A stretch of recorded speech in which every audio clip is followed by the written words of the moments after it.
I'm going to draw a P&ID schematic drawing.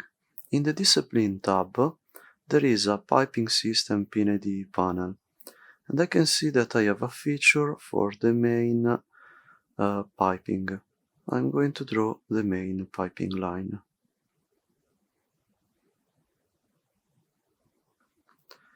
If I want to add symbols like valve, flanges, and so on, I can access a pre-built library of symbols.